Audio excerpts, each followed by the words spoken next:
Listen to this podcast now on the Red Apple Podcast Network. Why is the middle class shrinking? Why are people facing an affordability crisis while marginalized individuals called informals grow in numbers? Join me as I travel the world, speaking with people living in invisibility, the leaders working to solve it, and uncovering the hard truths shaping our economy and daily reality. Download all of Red Apple Media's podcasts right now through your favorite podcast platform. Listen, all you New Yorkers. Excuse me, taxi. Okay, man, we're looking around. This is the 77 WABC minicast. This next guy does it all. He's the best rabbi in New York City and a great leader for our people on this Pesach morning. What an honor to have my friend Joe Potasnik. Rabbi Potasnik, how are you?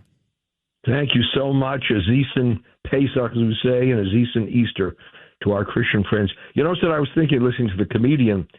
Every year we have the hot dog eating contest in Coney Island. What do you think if we have a gefilte fish eating contest? Do you think we'd get anybody to join that? It might be the loneliest contest I know. the entire year. In the meantime, what's funny is I call it afterbirth. It's that gelatin stuff that's terrible. I don't eat that, but I'm actually one of the few people that enjoys gefilte fish, but really because I smother it in horseradish, either right or white. I don't care. Yeah. That's why when you're traveling on El Al, they ask you want red or white. They do. About the horseradish. That's not the wine. That's right. That's funny. Yeah, and I'll be back on El Al coming up in June for my fourth trip to Israel since October 7th. But I do want you, Rabbi, and I'm trying to get Cardinal Dolan on the next 2 days to talk about the importance tomorrow, Holy Thursday, Friday, Good Friday, and Sunday, Easter Sunday, because I don't just cater to the Jews, despite what some people in this town say. Clearly, I've got a huge audience that's not Jewish. So I'd like to talk to both of you guys. But while you're here this morning on Erev Pesach, can you tell my audience, please, the significance of the Passover holiday and what it means to the Jewish people? Yeah. You know, Cardinal Dolan, I remember, said years ago that the Easter story, the whole holy period, didn't end with Good Friday. It didn't end with sadness, with tragedy. Passover didn't end with the Jews being enslaved. It concluded with the Jews celebrating freedom. Passover says you have the freedom to be yourself. You have a freedom to celebrate as a Jew, as a proud Jew, without interference, without imposition by anyone else. These are difficult times because we had to fight for a buffer zone. Can you imagine? I know. You have to ask for a buffer zone I know. so Jews could walk into a synagogue without being harassed. By the way, you know the worst part about that, Rabbi, is it wasn't just Jews. That was for any house of worship. It wasn't just for Jews, right? And you're right. And there were those who dared to say, we're stifling protest. Can you imagine Jews stifling protest? We're a people of protest. Started with Abraham. Yeah. We protest. When other faith groups are attacked, we protest. We're always there. We're not looking to stifle protest of any people. We're just looking to protect our own freedom when we walk into a house of worship. And as you say, other people as well. It's funny. I had Monsignor Casado on this show. I guess the last big holiday was Christmas.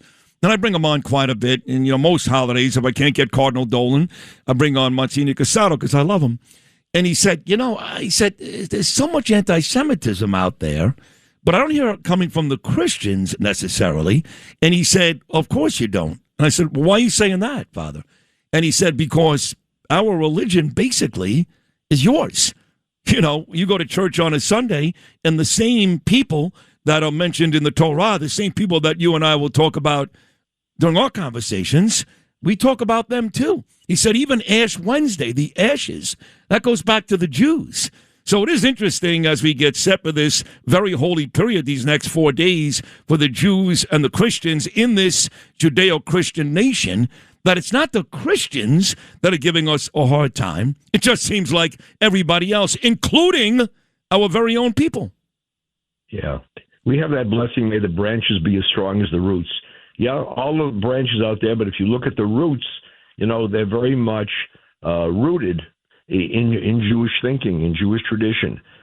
So here we are. We've given so much, and yet we receive so much in terms of hatred. It is outrageous that we have to defend who we are, that we have to explain who we are as far as our right. And when Jews stand up against us, that is, to me, the most disheartening thing. I don't know how you could be a proud Jew. You can't be if you're attacking other Jews that way. Of course. Like I said, I understand Hamas. I mean, they're animals, but I understand them.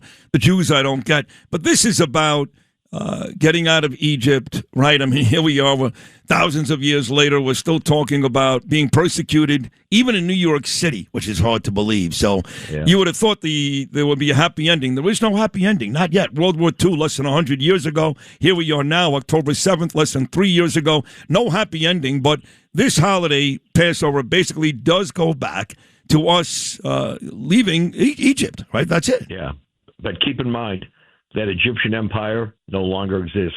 The Babylonians who sought to destroy us, they no longer exist. The Romans no longer exist. The Germans, the Nazis, no longer exist. Iran soon will no longer exist as it is. So even though they're determined to destroy us in every generation, we are more determined to survive and succeed. And that's why we're still here. Do you worry, Rabbi, going to your shul, these high holy days, Passover? Well, of course, holidays are Rosh Hashanah, Yom Kippur. But any big Jewish holiday, I know that every day Jessica Tish talks about it. I love her. That the alert is as high as it could possibly be. That she's seeing threats every day from different vectors. She seems genuinely nervous about that. Are you nervous on a holiday like this? First of all, I want to say about Jessica Tish, who's just a very, very special human being. Her grandfather was a member of the Board of Rabbis, Rabbi Phil Hyatt, who's a rabbi in New York for many years. Look, I think we have to be more cautious. We have to be more concerned. Let me tell you one good story that comes again from Cardinal Dolan. A woman who is Catholic wearing a prominent crucifix came to him and said, I have a neighbor in my house who's Jewish. She was a prominent Star of David. I said to her one day, our kids go to schools near one another. How about if I walk with you? Let's walk together. Let's walk together, and you'll feel safer. And that's what we do now. Very often we walk in groups. We don't walk alone. But we're not going to be deterred by those who hate us. Hate mongers don't define who we are. We define who we are. I know in Israel, for example, they're a little nervous. I had my friend Yehuda call in early this morning from Judea and Samaria. Early for me, not for him. They're 6 hours ahead, so they're getting just about ready to sit down for their Passover Seders. It's 3 o'clock now in the afternoon in Israel. But talking about Passover Seders, you heard Sebastian Maniscalco kind of joke around about the food, and he'd rather have Italian food. You got to take me inside the Potasnik Seder. You're the biggest, most powerful, best rabbi we've got in New York City. What does the Potasnik Seder look like? Well, firstly, I read this morning before I get on the air, maybe you know, Warren Buffett in the year 2020 got rid of his flip phone.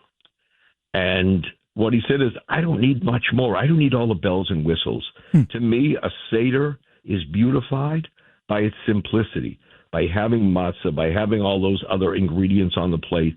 But the most important ingredient are the people sitting around you. You sit with your wife and your kids. Yep. That's a beautiful Seder. So tonight, don't look at the table. Look around at who's sitting at the table. And I think that's the highlight of the Passover Seder experience. Hoppy Coleman in the Potasnik household, $5 or 50? Well, it's as much as, but I tell him Sid Rosenberg is the one who's going to make good when you find the matzah. So what I do is I have a piece of matzah with your name and address on it. Right, I like that. And I know your son Gabe.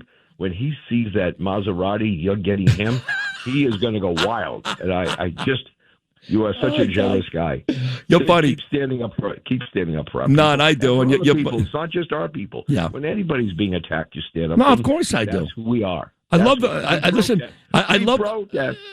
the Christian people. I talk just as much about Easter Sunday as I do Passover. My son does love you. We had water damage in our house years ago, and the insurance company put us in Manhattan for about 6 months. You guys remember the whole story. Thank God we're back and home, and the house is lovely. But we had to spend 6 months in hotels and a Battery Park apartment while they fixed my house because my pipes burst. So long story short, at one point they put us in a Marriott hotel on 33rd Street.